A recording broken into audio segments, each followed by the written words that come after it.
All right, school administrators, this video is for you. We're going to go over how to use Hero Shield for small schools. This filter is not made for enterprise-wide large schools. It focuses on individual customization over large-scale control. There's no like dashboard to set filters and stuff for a whole school-wide. It's custom and tailored to each individual user. So that's why it's not really tailored best for large schools, but if you have under around 100 students, it's very usable, and that's what we built it for. So I'll show you how to get it set up. Now, if you're a small school and you don't have Google Education Suite, I really hope you go through the effort to try and acquire that. It's free for schools. It takes some hoops to jump through to get it, but once you have it, it's very powerful. So that'd be the first step for internet control and filtering for students. The Google Admin Suite is the first place to go. Now let me show screen. Here we go. So once you're in your Google Admin workspace here, you first of all, you're going to want, if you haven't used this much, you're going to want to go into your directory and create organizational units. This is really important because you don't want to install this filter on all the adults and everything else. I mean, you might, but you want to be able to select where to install the force install extensions. So we have multiple groups. So I have created elementary school learner group under my filter here. I have an adults group for the guide accounts in my account that is regular unrestricted Google account. But then under our ES learners, our elementary or our Spark learners, I set different restrictions, primarily blocking websites at a higher level. So the Hero Shield has the feature to add and remove sites from our blocked list and our allowed list, but those are kind of tailored custom to the individual. So if you want to block YouTube across the board, which for younger learners we do, we have it be a level of freedom for them to unlock this. So we have elementary learners and restricted elementary learners. It's a level of freedom for them to move up to the higher, the regular elementary level where there's less websites blocked. But but you're going to need to create organizational groups, and then as you add users, which is adding Google accounts for your students that they sign into their Chromebooks or their laptops with, you need to assign them into your organizational units, and you do that when you create a user. It has the settings to do that, but you can always move them around. But you want to make sure that all the learners that you're adding this filter to are all in a specific organizational unit. So once you have that figured out, you go into your go to Chrome browser and go to apps. We have two different things. So first of all, I'll just show you real quick because you guys, it took me a long time to find all these settings in here. First, you can go to settings. So in here, select the organizational unit you want to work with. Mine is going to be my elementary school restricted. So there's a lot of settings over here, including there might be settings in here where you can turn off guest browsing on their Chromebook. I haven't found that it always works under here because I haven't enrolled their Chromebook into my organization. I just have their controller of their Google account. So it may not work, but you can go into their Chromebook itself, and in the Chrome settings on their Chromebook, you can turn off guest browsing. So that's the first thing you have to do because these young people are intelligent and they know how to get around where blocks and filters might be. So disabling the guest browsing will help prevent that. Luckily, incognito mode is already turned off for Google Education. You can turn filters and extensions on in incognito mode, but you don't have to worry about that. But in here, you need to go and you can search for URL blocking or block, and I can't type when I'm recording. URL block, and right here you have a URL blocking setting. And so in here is where I've blocked several of the maybe bad distracting games that they get to, Snapchat, TikTok. You can block YouTube for the younger learners, but this is where you do the the school-wide URL blocking. You can also have network router level blocking with other services, but this is where you want to block stuff and allow stuff at a school-wide level. So I wanted to show that real quick. Now let's go look at how to force install this extension on all of their accounts that they're signed into. So you'll go into apps and extensions, and in here you can manage the apps they have. So if you go into users and browsers, you click on this plus button and you can force install or allow install. This basically controls a lot of things on their Chromebook. I use this a lot with our school. So one of the things is the Google Play. We have from the Chrome Web Store, we have from the Android Web Store, the Android mobile apps, and then we have other features, but which I haven't even played with some of these. But you can add, I set this up for all of the learners with Khan Academy and all their learning apps and any Android apps we use like Duo ABC or Duolingo. You can set this up so that it will force install onto all the computers when they log in. So you don't have to go through and set up all the computers as much. So you still have to help log them into stuff, but our filter is on the Chrome Web Store. So we're going to go ahead and select Chrome Web Store, and we are going to search Hero Shield.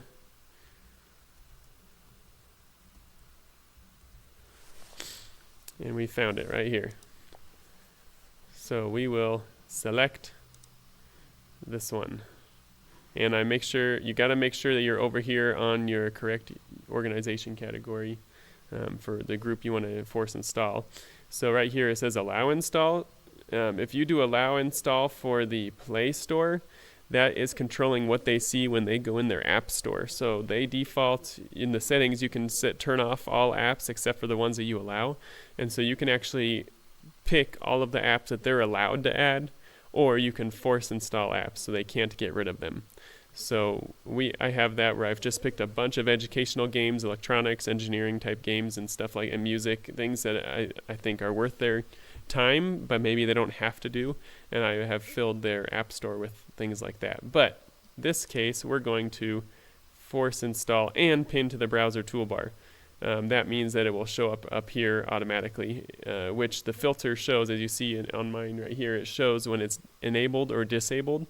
So you do want to pin to browser. Then I think that's all you got to do. You hit save, and it's going to show up. It's going to show up for all of my users that are in this group are going to have this installed in the next 10 to 20 minutes if they're using their computer or the next time they log on. So that's it for force install. Now let's look at a few things that a school administrator should know about using the extension. So the first time you log in, it's going to just have a default password. You can activate with the license through our website. The actonrexburg.org/Hero Shield is where you get the license, and you get a certain number of activations. So this needs a unique activation spot, or each key comes with a certain number of activations. That is by user and device. So if someone logs into a Chromebook with their account and you put a license on it, and then and then a different student logs into that Chromebook, they'll need a license on their account also.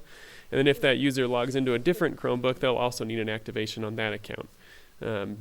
It doesn't sync across all the devices, users, so that's why we have bulk license management. Now, per se, a user leaves your school and you would like to get that license back, you would go here to the Manage Activations and Subscriptions. That takes you, it'll have you log in with an email. You don't need a password, it just emails you a login link. But in here, you'll have a dashboard where you can manage the licenses. So this is my license that I'm managing. And this is where it'll show up all of your users that are active, and you can remove them. So that's why it's important when you activate it let me continue. I'll actually try deactivating the license and try it again. We're going to deactivate, and so that should have got rid of one of my activations here. But when you activate, it asks for a key, and it asks for a name, and that's why it's important to name it something that you'll know what it is, because if Johnny leaves your school and you need to know which computer was Johnny's so you can get that activation back, you need to name it in a way where you'll be able to get that back. So naming it after maybe just their first name or their initials or student number or something, when you activate it, that will let you know which activation they are in here, and it'll give you your key, which this key will not be active, by the way, so don't try using it. I'm going to get rid of it after this video. Also, you'll have in your downloads, I don't have it for mine, but in the downloads is where you'll find the default password. If somehow you forget your password, you can go to reset your password. You can reset it to default, and the default password is only found in the downloads of your admin of your license management here, or it's also found in the email, your purchase email, where you purchase the license. In the download there's a download called Getting Started, and that's where the default password is. And please change it right after you log back in, because if that default password leaks out to your learners, they can always reset the default password and get in, so you don't want to do that. So some other features for admins. So that's where you get your license. That goes straight to our website for purchasing license keys. If you need custom amounts of licenses, like more than the 40 that I have there available, let me know. General settings. These settings all sync between devices. If you add custom prompts or blocked websites to a user's account on one computer, it syncs to any computer that he is logged into. So those settings sync. So remember that if you turn off a filter on the user's computer because you need to use it for something and it keeps blocking you, then just know that any other computer that user is logged into, the filter will be turned off also. We like Hero Choice Mode because it still protects against sexual content they can't access, but leaving Hero Choice Mode on for sure allows the user to make choices, and it takes a lot of the load off of guides. So if they do come across a website or an app that they need, they can access it, and then it goes to your Hero Choice log. This log, I don't have any websites in the Hero Choice log right now, but this Hero Choice log saves 4 weeks back. So this is where the guides have an opportunity every once in a while to look in the Hero Choice log and see the decisions the learner's been making every time the filter would have blocked it, but the hero decided to choose to continue. They can see all of the sites and quickly and easily select block to all the sites that they think that user should not be accessing. So it kind of trains the filter on that user. If there's a site you want to add to block everybody, you want to put that in your Google admin. URL blocking is better than trying to do it through this filter. So check the Hero Choice log every few weeks. Our sessions are 5 to 6 weeks at Acton, so we try to at least once a session. And it gives an opportunity as a guide to ask questions and to have accountability discussion instead of I caught you doing something you shouldn't. It's really an opportunity for them to think about their choices with their internet use. So here's an import-export feature that school admins might want to use. This feature allows you to, if you work with a small group of students first or your own children, and you kind of get settings that you like, this is where it'll let you export your settings. It only exports the custom AI prompts and your allow and block sites. So if you export that file, you can email it around to all your student accounts, and then when you go to set up the filter, you can import those settings onto all of the accounts. So that does help a little bit at an admin level if you get settings that you like and prompts that you like. So set your password so they can't just get in. The Hero Choice log we covered. I'm going to hide that. The filter strength. It's default medium. That seems to be kind of normal use. For our young learners, I probably am going to have it on high, but don't set it any higher than you need, because it errs towards the side of aggression. It's not a perfect filter. It doesn't replace being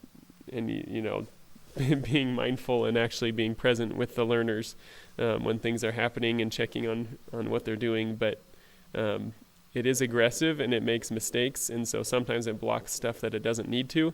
So the high, it's basically a G, PG, and PG-13 level, and the high filtering would be for very young kids to really try and protect them. So that would be our Spark,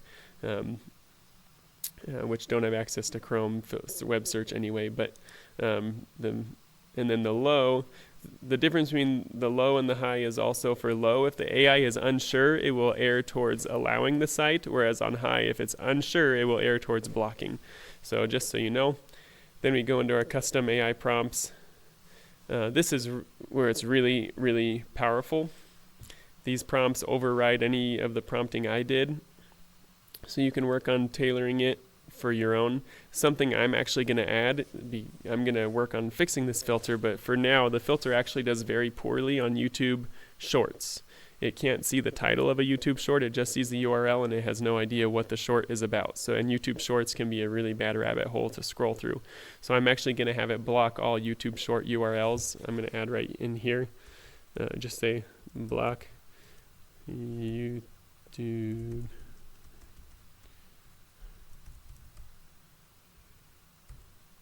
I'm just going to say that.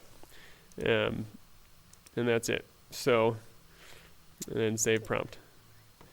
So that's there. So you can also see my default prompts. These aren't exactly how the prompts get built. It custom builds each prompt based on what kind of site you're on, and based on what filters are selected.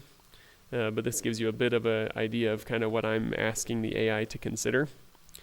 Then let's hide the prompts.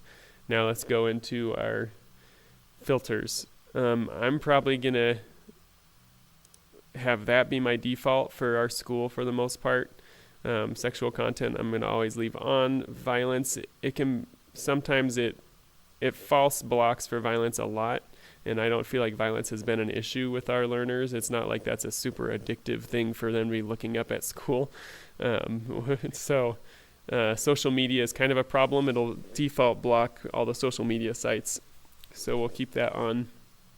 But when you have hero choice mode, anything that social media will allow them to use here, make a choice, whereas if you turn off hero choice mode, it will just block anything social media or block violence. Now distraction, this one is a level of freedom for our school where they can earn the freedom to have distractions off. But this one, again, is very aggressive, and it just makes, if it's not sure, it just decides it's probably a distraction. So it's really meant to attack gaming, computer games, and entertainment. So just stuff that they're just looking up for fun. But if it's obviously education, it tries to allow it. So again, this will really restrict, and if it's on hero choice mode, it'll let them choose whether to proceed. But don't overdo the settings, because if they just get too used to clicking proceed all the time, then the hero choice mode page won't really do anything for them. So there's that. Approved and blocked sites. Let's see what else we need to talk about for admins.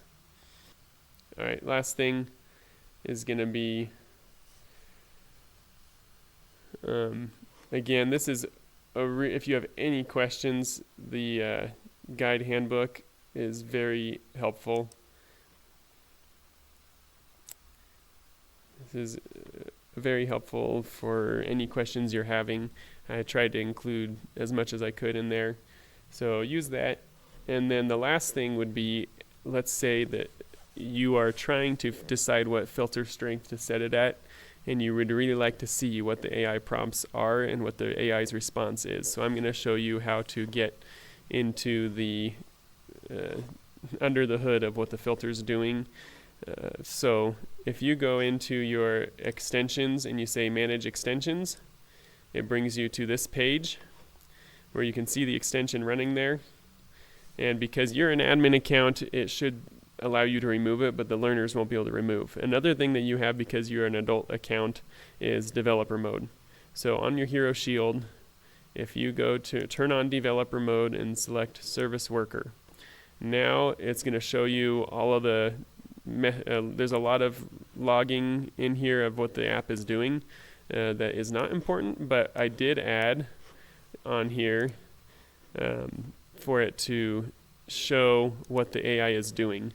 So if I try to go to Facebook, you can see what the prompt is. So this colored stuff is the prompt. This is what the AI is seeing. You can see the Google search, Facebook, the URL, and then down below you can see what the AI response decision is, which is to block. So AI response, allow false reason social media. Then if you try other things, if you try like a Amazon,